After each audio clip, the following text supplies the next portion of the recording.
We're back. It's finally time for the Season 2 premiere of Transformers Cyberverse.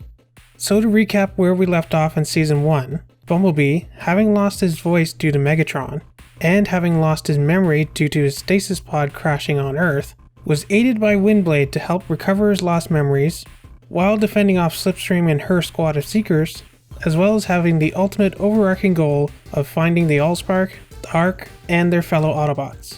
After successfully meeting up with Grimlock and rescuing Teletran X from the Decepticons, Teletran 1's backup memory module, the group were finally able to find the Ark and reunite with their fellow Autobots, only for Starscream, Shockwave, Shadow Striker, and a whole armada of Decepticons to arrive on their doorstep. Okay, so that's where we left off, so I can't wait. This is going to be some kind of epic Lord of the Rings level giant battle, right? So let's get started with Season 2, Episode 1. What the? Oh, come on, did someone mess up? This is an old episode. What's going on here? Bumblebee! Wait, what? Why are they on the moon? Shouldn't we be on Earth? Okay, there seems to be a big battle going on, but why are they on the moon? I just hope the Earthlings know we're up here trying to protect them. What? The Earthlings know about the Transformers now? Did I miss a season? As it turns out, we sort of have. As told through various clips from the human's perspective, we see the war between the Autobots and Decepticons wage on. So there's a huge time jump between the end of Season 1 and the beginning of Season 2. And if the date on this footage is any indication, it may be as much as 12 years. That is, if we assume that Season 2 is now taking place in 2019. By the way, why did they choose September 9th, 2007? I'd think they'd choose something like July 2nd, the premiere of the first live-action movie or something like that. Maybe September 9th is one of the animator's kids' birthday or something.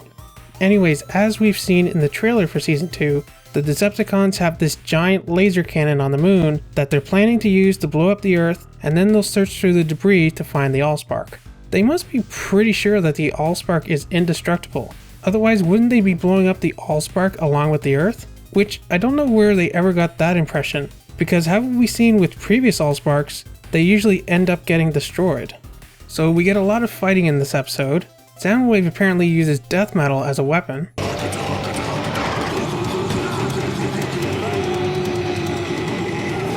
And we even get to see Rack and Ruin again. Don't forget to never come back. We also get to see Windblade take on Starscream and a squadron of Seekers.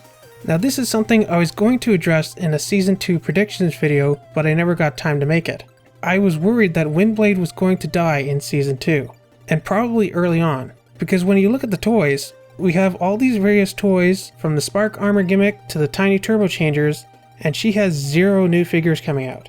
This is Windblade, who basically co-starred with Bumblebee for the entirety of Season 1, and she has no new toys in this next part of the line? Honestly, every second that Windblade's on screen here, I'm terrified that she's going to take some critical hit and she's going to get fridged. But luckily that doesn't happen, at least not in this episode. Transformers! It's the evil Decepticons! Powerful jets that transform into dangerous Decepticon robots! Ramjet and Starscream, with missile launchers and light and sound power packs! But first, they'll have to battle the heroic Autobots! Inferno, Jazz, and Sideswipe, they're robots in disguise! Jazz strikes back with a robot-ripping rocket launcher, and Inferno's water cannon is raining pain! Transformers! Transformers Generation 2, Autobot cars and Decepticon jets each sold separately. So, as we come back from the commercial break, we see Bumblebee fighting a new type of Decepticon. We don't see them transform, but judging by the windows on the chest and the back, and the wheels on the legs, I think it's safe to assume that they turn into some kind of car, maybe a truck, definitely some kind of land-based vehicle. And while I was tempted to call them Stunticons, since they kind of remind me of Wild Rider, they are all exactly the same color. So instead, I'm just going to call them Viacons, because that's probably more likely what they are, even though they should probably be more purple than red. Then again, they also kind of remind me of Runabout and Runamuck. You know what, let's just stick with Viacon until we get some kind of correction or confirmation on who or what they are. Well, Bumblebee uses some silly low-gravity moon physics to get away from the Viacons, and help Windblade with the Seekers. As we cut to Megatron and Optimus fighting, with Megatron ordering some backup from Starscream and his Seekers, which Starscream ignores. raising the force field and locking Megatron outside. Or so he thought. Starscream, you have failed me for the last time. Man, this feels so G1, in a good way. Well, having enough of Starscream's failure, Megatron calls over Slipstream, Hey. and makes Slipstream the new commander of the Seekers. I mean, I thought she was already commander, maybe he was just commander of a small group of Seekers or sub-commander under Starscream, but now she's officially commander of all the Seekers. Congrats, you earned it, girl. Honestly, I'm surprised Slipstream didn't relish her new position over Starscream. Most Decepticons would mock their former superiors in this sort of situation, but not Slipstream here.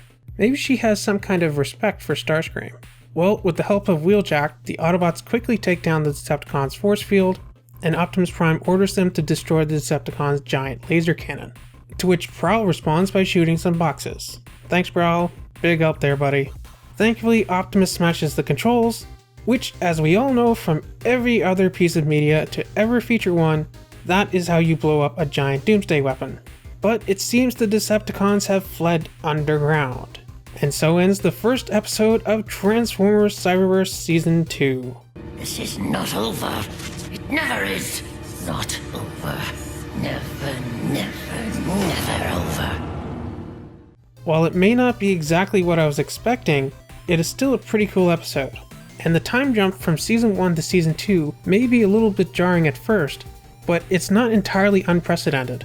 I mean, we did have a 20-year jump in G1 in between Season 2 and the movie and Season 3. Speaking of G1, I like how we see a little bit of that old school Starscream and Megatron relationship in this episode. It also reminds me a little bit of Prime too, because of how, while not fully exiled from the Decepticons like Prime Starscream was, Megatron did demote him. Megatron's delivery also kind of reminds me of Hugo Weaving in the 2007 movie. You fail me yet again, Starscream. Basically just Starscream being Starscream, and that's always good to see. The reuse of the Allspark footage at the beginning, again, feels a little bit jarring. I legit thought I got trolled for a second and downloaded an old episode disguised as a new one, but it actually kind of fits Cyberverse's theme of memory and non-linear storytelling. And obviously, we know from the trailers that this will probably play into Cheetor and the Allspark later in the plot of the season. Again, overall, this was a great episode and a very unique way to kick off the start of a new season. Makes me wonder about a potential Season 3. Will we have another time jump?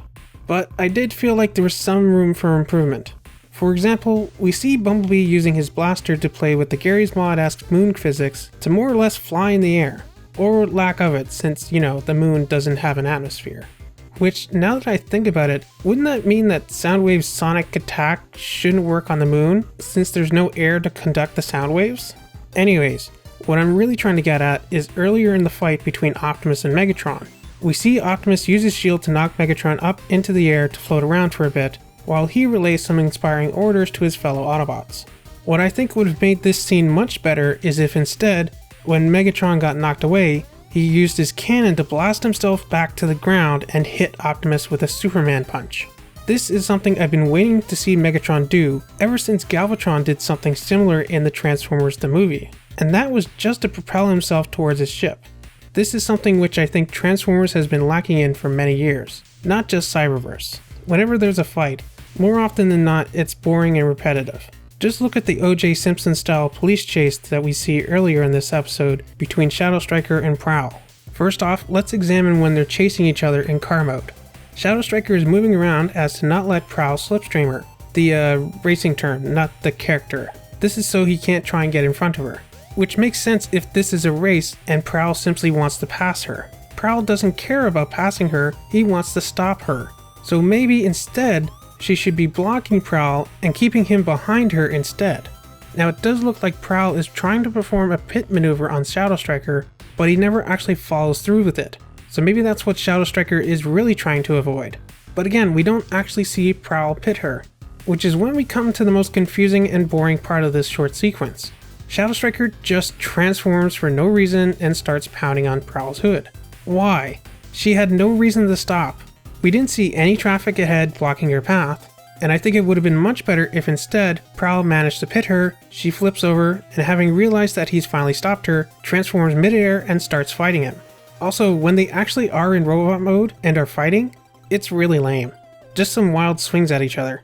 I mean, if I were Shadow Striker and I was trying to get away from Prowl, instead of pounding on his hood, I'd maybe try shooting or slashing his tires so that he can't chase after me. I know a lot goes into making these shows, but I just think the fight choreography could be a lot better. Especially in an episode like this where it's 90% fighting. I'm not expecting like an Avengers endgame level battle where they have dozens of unique characters with different powers and skills that they all have to showcase. Just something a little more interesting than run and shoot. And at the same time, not something over-animated like that horrible death battle episode. Again, they obviously had some fun with the moon physics with Bumblebee's section. I think they just had this unique setting where they could have done some cool stuff that they couldn't do on Earth. And it kind of followed the same logic as that scene in Superman 2 where Zod and them are on the moon. Well, anyways, those are my thoughts on the first episode of Season 2 of Cyberverse, Sea of Tranquility, which by the way is an actual place on the moon. I'm very happy that this show is back and I can't wait to see more, minor flaws aside. As always, let me know your thoughts on this episode down in the comments. Don't forget to like, subscribe, share, ring the bell, all that fun stuff. And I'll see you here very soon for the next episode, Bad Moon Rising. Oh yeah, I just remembered, why does Bumblebee have his voice back? This wasn't addressed at all in this episode. Maybe they'll mention it in a future one? I mean, there was a time jump. I think we can assume that maybe Ratchet repaired it sometime after he and the rest of the Autobots were awakened on board the Ark. But yeah, I'm not really complaining. I think the whole Bumblebee radio voice kind of played itself out in the first season. So I'm not sad that he's back to normal, quite the contrary. In fact, it might be interesting if in later episodes they flash back to the time between seasons and Bumblebee has his radio voice and then Ratchet's like, hey, let me fix that for you, Bumblebee. We'll have to watch and see if they address it and remain consistent. Okay, that's it. Now you can run the end screen. Oh wait, there's also an animation error in this scene where Megatron demotes Starscream. Shadow Striker is using her old body from before she got blown up by Bumblebee and Frankenstein back together with parts from her Truths by Shockwave. Okay, now that's it. Roll the end screen.